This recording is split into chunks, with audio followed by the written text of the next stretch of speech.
By its very definition, the future is unknown. We see that each year at the World Series of Poker Main Event. After all, who could have predicted Chris Moneymaker would change poker forever? This could be the last card of the 2003 World Series of Poker. Who thought Jamie Gold would talk his way to a championship? You don't have a queen, do you? I got this one. All right, you talked me into it. You call? Here we go! And did anyone think Daniel Weinman's jacks would lead to $12 million? Oh, a jack of hearts on the turn! And that is it. We can't predict the future. Poker reminds us of that all the time.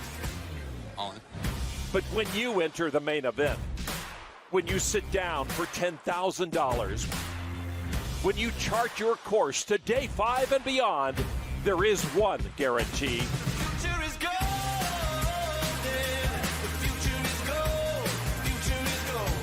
When the last card is dealt, someone will win the main event bracelet. Someone's future will be golden. Yes, mate. So, Jesse, I don't want to speak for Norman, but when you haven't won a World Series ring or a bracelet, you know, they're obviously more important to you. Well, I don't want to brag, fellas. But what if you have a significant other who's won a ring? Oh, there you go. How does that factor into it? These are tainted rings. One was a senior's ring, and one is not yours. It's hers. Well, interesting board here. Rodriguez with a nut flush draw after Ivey flopped a set of 9s. Ivey bet 50. 2 more greens come in from Rodriguez to make the pot 250,000. Red king, but it's a heart on the turn. This is dangerous territory for Phil Ivey, obviously, with the top set on the flop. But if a diamond comes in, is it possible all of his chips could go away? I think Phil might put in such a significant bet that... 100. Oh, he goes small here. 100.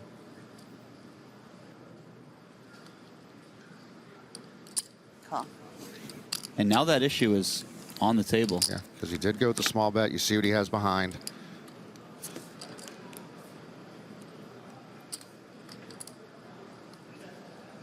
This is funny. I wondered if Rodriguez would lead on this card.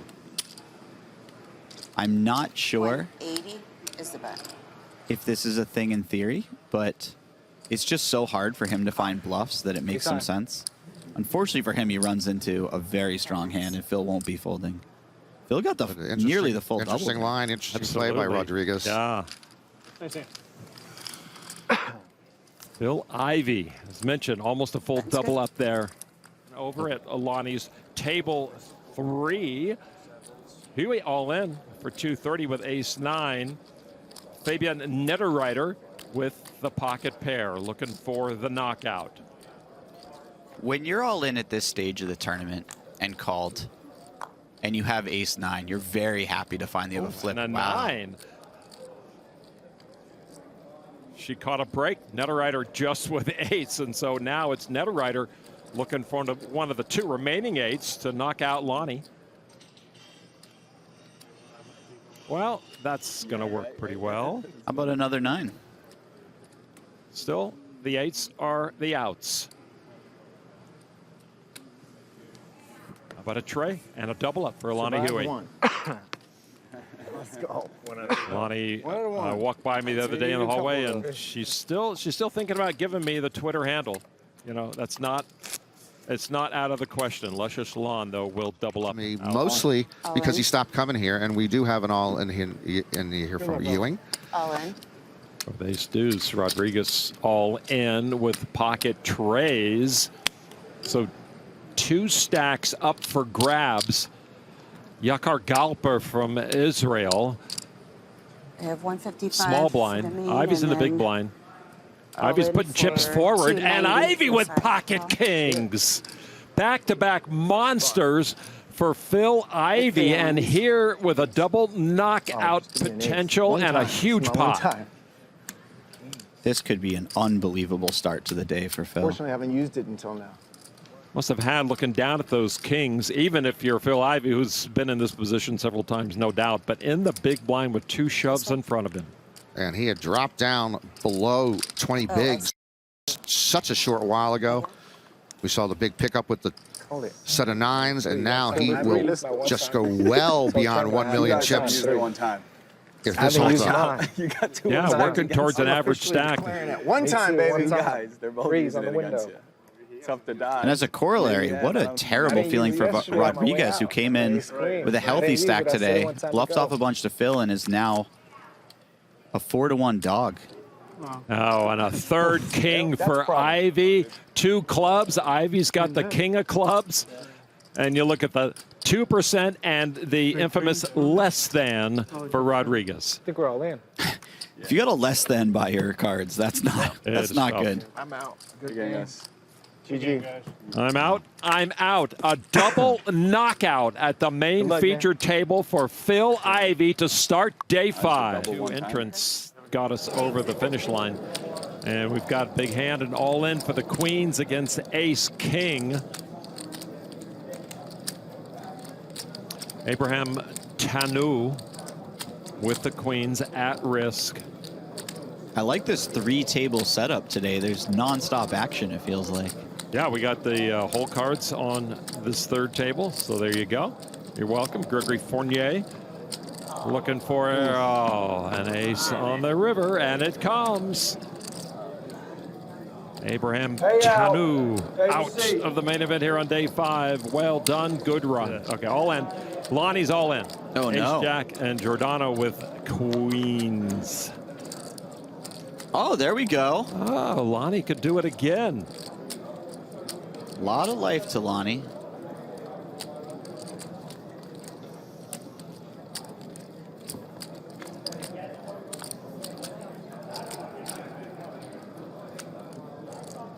Lonnie Huey looking to build her stack right now with You know, I dare say Lonnie may be more stoic. a queen on the end.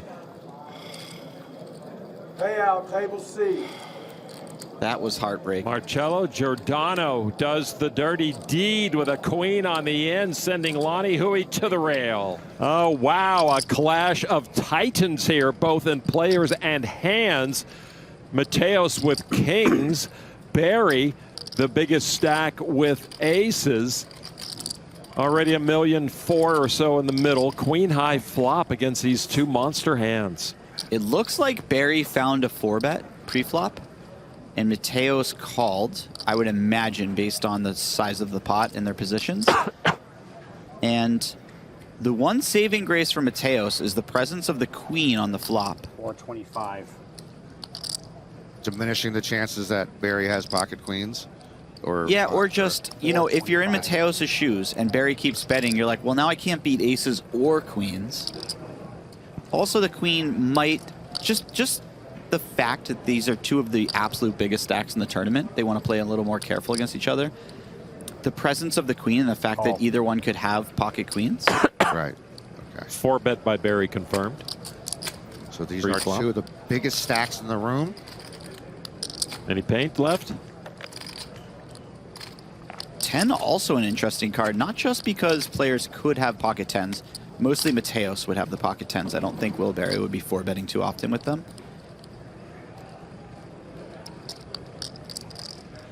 And did Barry indeed 4-bet pre-flop? So how much more stock does Mateos put in his hand that out of position Barry is 4-betting him? Yeah, I think just considering the size of their stacks and the fact that Mateos is a player that you're probably looking to tangle with a little bit less in this tournament, 1.3 million. I would expect Barry to have a very, very strong range of hands. And if you're Mateos, that mostly includes queens and aces, both of which you can't beat anymore. You know that you can have queens here. You know that you can have pocket 10s here. Mateos with the 2nd biggest stack entering the action today. Barry took over the chip lead in quick fashion. And just calling, if he were to call here, Mateos, more than half of his massive stack before the hand would be in the middle. It is quite a conundrum, putting that many chips in and then potentially folding the river.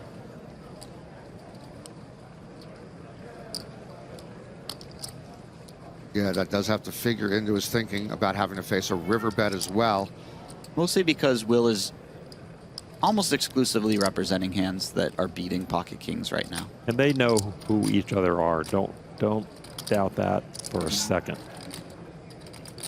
And the kings go into the muck on the queen high board. Enough? Never. I cannot emphasize enough how sick it is that he found the fold right away on the turn. This table with us, Adrian Mateos in seat 1, the chip leader Will Barry over in seat number 8. Mateos has the aces this time. We saw him fold kings to the aces of Will Barry on a queen high board after the turn. We got an ace king and a 5-4 of hearts also in the hand. Ling Ku Lu right there with 5-4 of hearts. Re-raise. Won an online bracelet last year. This feels a bit fitting, doesn't it? Adrian dodging that classic kings versus aces cooler just a moment ago. Now he gets to have aces versus the ace king suited. Adrian Garcia next to him. Joined the table recently. Ace king suited against one of the big stacks, one of the best in the game, Adrian Mateos.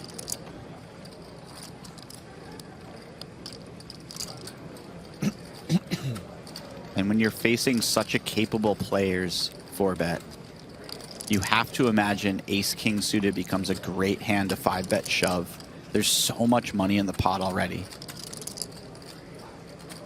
You know that some percentage of the time you're just going to take down the pot right away, and the other percentage of the time your hand generally has a tremendous amount of equity. In this case, we know he's in very bad shape. Notice the chip counts on their picture right there. Those are the chips they have left in the stack right now. 2.6 million each. And in my world, Jesse, which I don't play no limit, but when I'm at the main event, Players all in. All in against the aces, and ace king in big trouble. Mateos in line to get what he lost just a moment ago back in spades. Hopefully no spades come on the board for him though. I was about to say, in my main event on day 5, when I start a hand with 100 bigs, I can't believe I'm pushing all in. With ace king? Pre-flop with ace king. You know, to be honest, Norm, I'm actually right there with you. But if I'm ever doing it, it's against Adrian Mateos for betting me. One Adrian's spade. so capable. Okay. But I could not agree anymore. There is 8 players left in this tournament at maximum, probably really 3 or 4 that I would ever consider putting 100 big blinds in against. Oh my Another goodness. spade on the turn, and Garcia gets more equity. You see his outs, 9 of them at the top of the screen there. Garcia is the one at risk. What an awful beat this would be. Oh, the tray of spades on the end, and Garcia's ace king destroys the pocket aces and the chip stack of Adrian Mateos. My goodness. I can't believe that just happened. We had basically written it away as the hand was done once they put the money in pre-flop. It was done. Runner, runner, runner. And what a deflating 2-hand arc for Adrian Mateos. First losing a chunk with kings against aces, and now with aces all in against ace king suited, losing almost his entire stack. Ivey.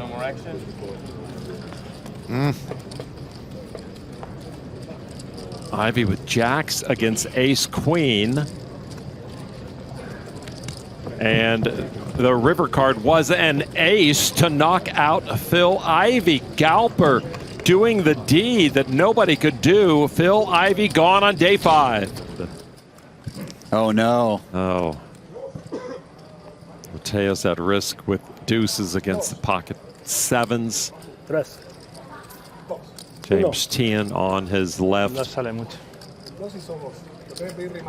Tian with a better club as well. Outside of getting to add that king's fold to the old highlight reel, this day has gone about as poorly as it possibly could have for Mateos. Absolutely. Looking for a deuce on the river.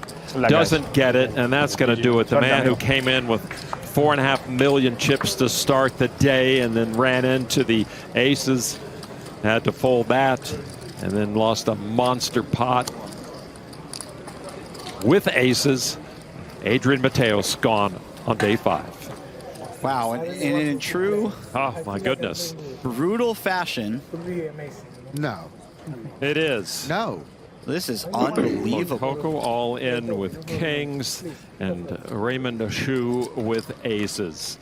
And he's getting coolered by the guy he just made one of the best calls of all time against. Didn't win the pot. He did it against Lou. This is Raymond Shu. Oh, I'm sorry. Yeah. That slug gets like so many aces. Jeez. Oh, Ace in the window. Backdoor clubs still for Lococo. Backdoor Broadway. Jack of clubs could be fun too. I'm not used to having two people at the table with two-letter last names. Exactly, yeah. So that's going to do it. Lococo, who sniffed out the Whoa. semi-bluff against Lou with ace tray, only to be bit on the river for most of his chips, goes out with pocket kings on day 5 from the main event. So we got a raise. Jesse Lonis, another big pro with the big hand. Hong Chong Lee called him down with 6s, and so aces for him, 6s for him. I just saw a great tweet by Scott Seaver. We'll tell you about that in just a moment. All right.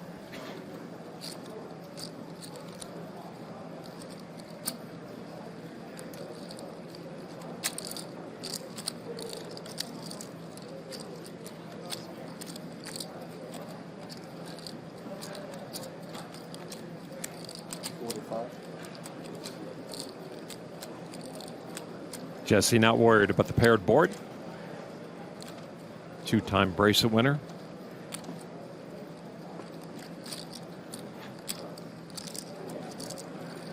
He's going to stick around. And For at Lee least with one tournament winnings over 2 million, so he knows his way around the table as well. Come on. Oh my. This has been quite a day, huh, Norm? I wanted to reach through the screen and remove that 6 of clubs. Lee now at the full house. Lonis dead to an ace.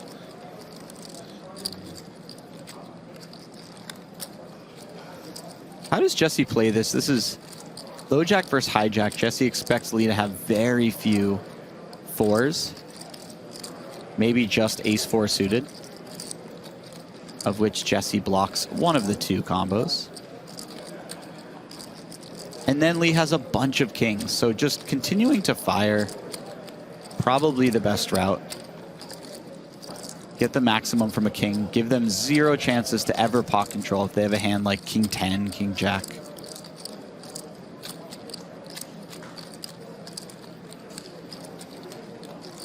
Unfortunately for him, Lee is going to have a hand that's difficult to even consider in this situation.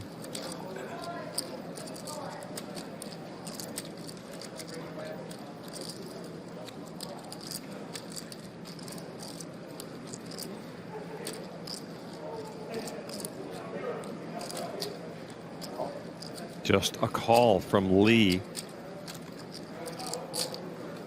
With 6s full against the pocket aces. River card. Oh, is an ace on the end. Jesse Lonis get there just when we think he's dead in the water. What is this run out? Oh my goodness. And he has no idea what just happened to him. Worse, neither does Lee. These last 2 hours have been otherworldly.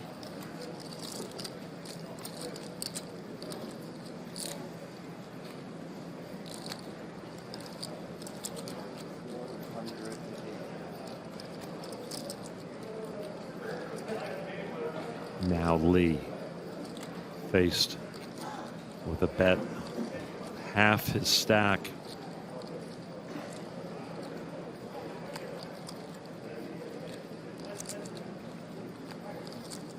What a fortunate run out for that man. Guys, I don't want to warn you, or I don't want to threaten you guys with a good situation for Norm, but if Lee just calls here, I'm out of the room. Nope, he's all in. Okay. Yeah, you got it.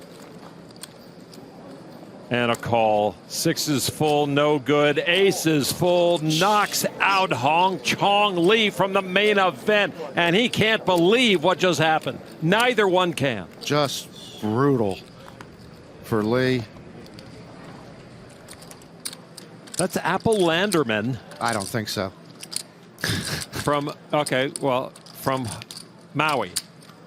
Apple Landerman? From Hawaii. Apple Landerman from Maui? Yeah, Lahaina actually lost, unfortunately, his home in the Maui fires in 2023 in August, and has turned to poker and also helping rebuild the community. So good on him. Yeah, great on him. Something funny about a person who lives by the ocean being named Landerman. Oh, wow. Good point. Well, I guess not a sailor. I guess not. An ace for both. Ace 10 with for aces Foxen. up. Yeah. This is a disaster card for Landerman. Bet 200. And in a blind versus blind pot, no less. Both starting with virtually identical stacks. And Landerman going from the best of it to horrendous shape on the turn.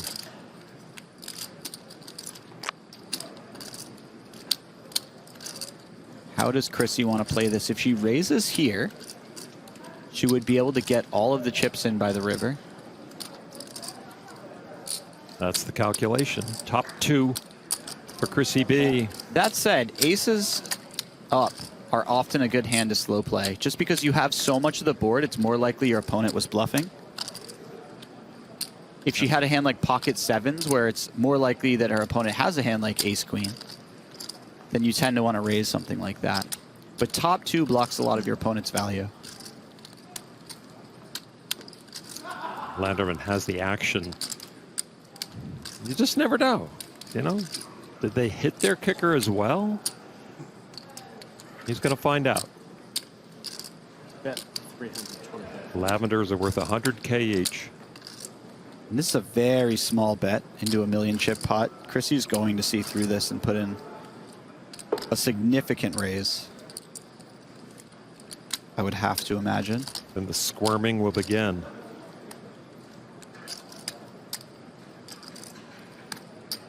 If Chrissy wants to ensure that the one pair, top pair type of hands will always call, she'll choose a smaller sizing. Or she may just target the smaller 2 pairs and the best top pairs and go really big. Into 1.4 million, she bet 1.5 million. Hoping Landerman has pretty much what he has. And this spot officially sucks for Landerman. Chips are in hand. That's part 1.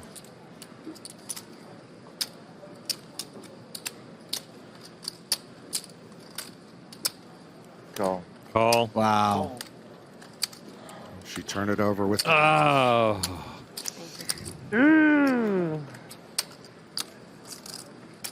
That is a massive pot for Chrissy B. Good Nice. turn for me. The car service can pick me up about 10 minutes early.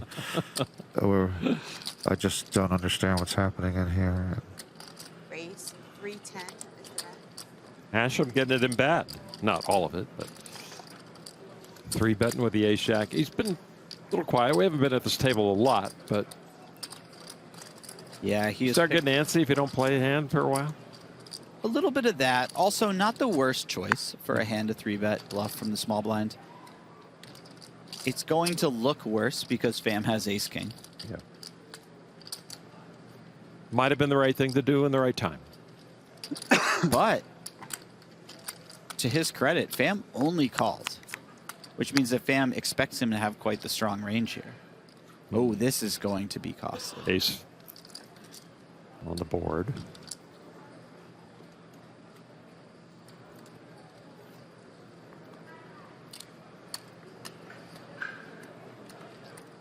Check. How does Hashem proceed here? He chooses to check, which is not only a sneaky way to play the hand, but a tough thing to balance in general. Your opponent will expect you to mostly have a strong showdownable hand when you check on the ace-7 deuce board, as it's just so easy to c-bet that board and try to take it down versus a number of pocket pairs or broadways.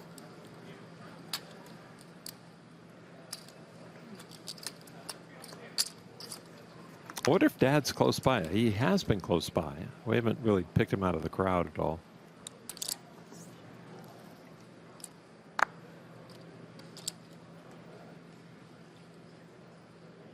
The paired board does not help. Daniel, check, check. The check here from Pham is interesting. I might have just bet the turn and then fired river all in. I think if your opponent has a 7 here, you just get coolered, but they're mostly going to have an ace. And you want to get the maximum out of an ace. Pham doing pretty well in that regard to this point.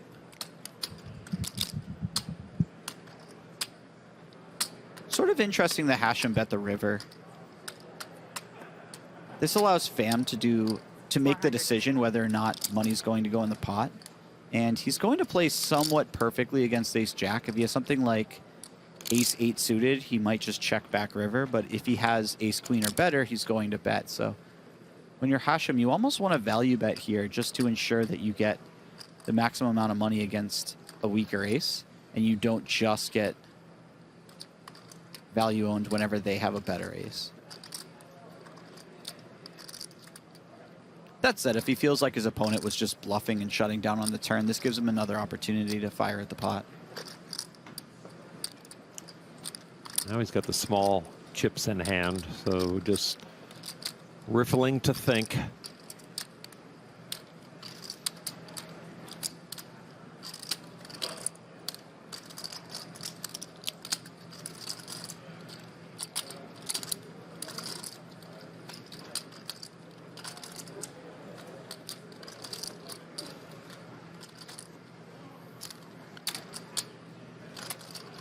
Now cutting out the green chips and does make the call and learns the bad news. Yeah, it was worst case scenario.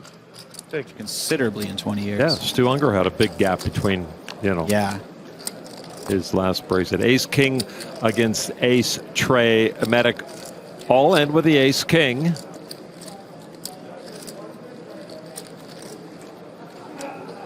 Smile on the face of the man ahead. Still likes it. All right, no funny stuff, dealer. Yeah, River's been tough today. Oh, Oh my! This is really sick. Pay out. The nod medic sent out by Ace Trey. Company looks like Brian's got himself in a spot here, and that is Manuel Machado with the ace-10 top pair up against the nut flush draw for Rast. Rast raised it up to 115,000 pre. Machado simply defended, and note how deep his stack is. The correct number of players left on the screen is different from the other one. Gonna play it as a call. Players left 2, 4, 3. The other ones are showing. Rast's problems are self-evident. Huge turn coming. Clean for Machado. Pot up to 615,000. Looks like Brian is going for it. 1.7 back. Deployment to the front lines of a decent-sized platoon here. 440,000. Call. Not looking for any bloat. Machado calls, and of course Rast now realizes, given that he holds that nut flush draw, that Machado certainly skews toward the pair side of the spectrum. And he hit the diamond dolly.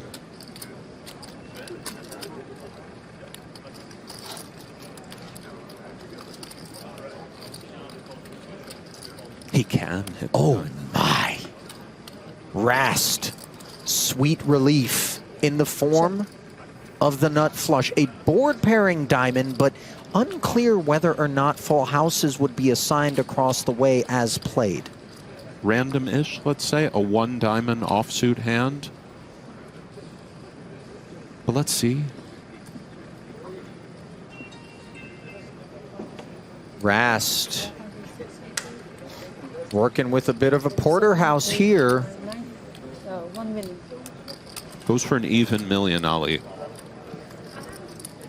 What do you have left? It's a scary question to hear if you're Brian.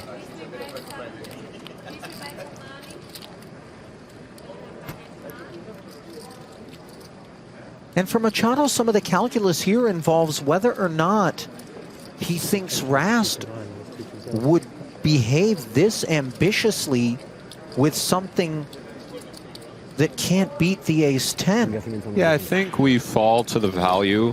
If we're Machado, maybe we consider a chop, but likely we just lose if he's value betting, beat the bluffs. And this is a guy who can bluff. Everybody knows that. Rast extremely difficult to deal with and willing to run it in huge spots. Oh, he does pay it off. Go on, Brian.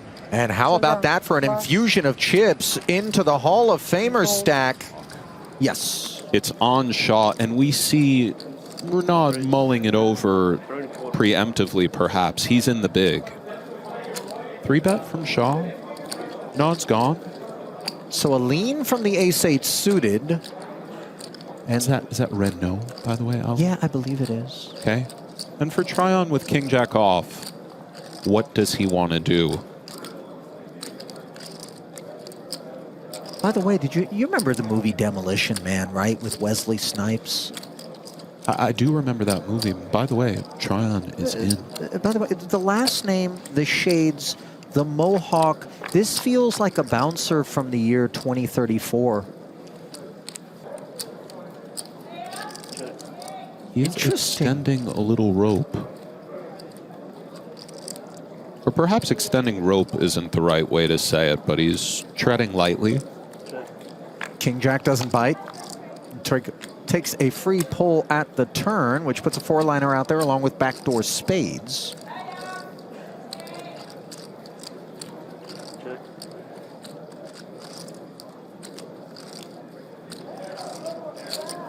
And does Tryon try to rep the 7?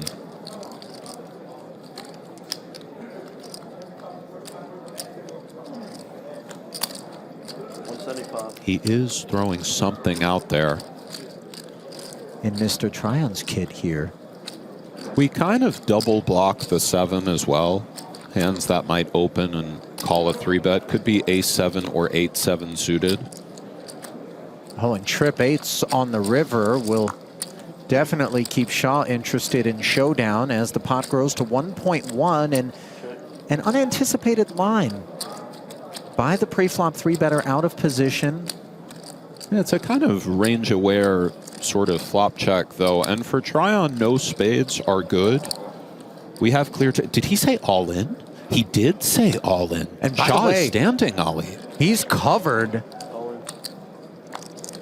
And also, the 3-bet check. He just asked him if he's bluffing. Good question. I feel like the double stand is... He does he call. does find it. Very nice from Shaw. What a great pickup. Down at table C here. Oh, man. Jacks versus aces, and Steve's Song heavily in front. Both parties holding over pairs, bringing you up to speed. The open came from Adam Kivicius. I'm going to go with that as a first effort. He was the opener to 120. There was a flatter in between the jacks and the aces of Song, which 3-bet to 475 pre. The jacks then flatted. It went heads up to the flop of 10-7-5 rainbow. Song would follow through for 375. That got called, and here is Steve. Looks like he's going for the sort of 700-ish. 675. This is cool. It's an interesting idea. And for jacks, we're concerned, Ali. But Song's so capable. Song will blast in a good way. A compliment of the highest order, but, you know, a lot of times these guys who get huge chip leads sometimes go out in a blaze of glory. Of course, he covers here greatly, but he's a difficult opponent to face with jacks in a spot such as this.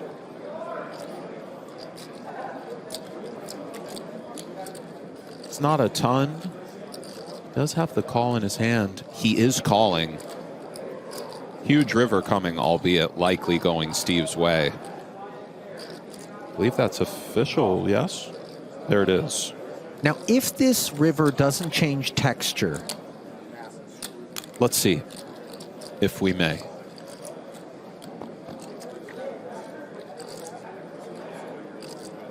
Board pairing 7, I'm not so sure as played we anticipate much 7X to be a part of the program. Very dry river as played, you're right. And it will be going in from Steve.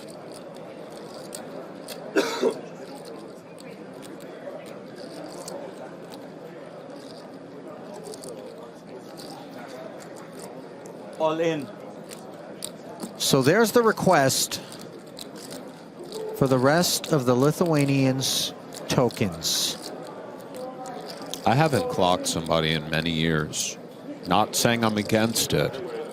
I just kind of, you know, I just sort of keep to myself out there almost. You know? You got some karmic aversion to it, I feel like, too, because you don't want to be on the receiving end. It's more. Yeah, yes. Here we go. Yeah. 30 seconds. 10 seconds, Ali. Oh, he does no. make the call. He'll see the bad news. What a run for you, sir. Understandable hero call. Yeah. It's got to hurt. In every spot. Oh, queens for Biffarella. You can try as hard as you want. You're going to be in a bad way here as 3 bets have become 4. Race. And a welcome sight for Coelho. Don't really get it at this point. The guy's never folding. But fair enough. All in. You talking about the choice to 5-bet as opposed to rip? No, I'm talking about Coelho's. His sort of like taking a little bit of time, but fair enough. You know, he took a few seconds. It's okay to be balanced. All right. Yeah. Turn him over. And by the way, once people realize it's queens, I think you kind of recognize, you know. The gig is up a little bit. Yeah.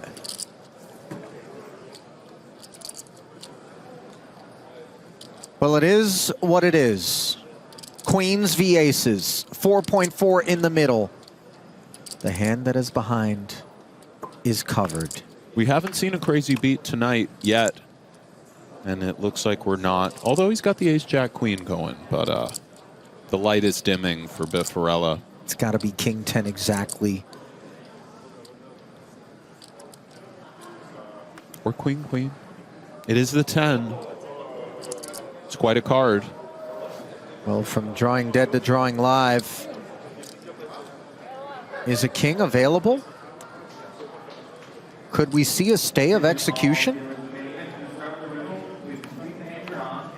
Very good game to you, sir. Hey, Biffarella falls.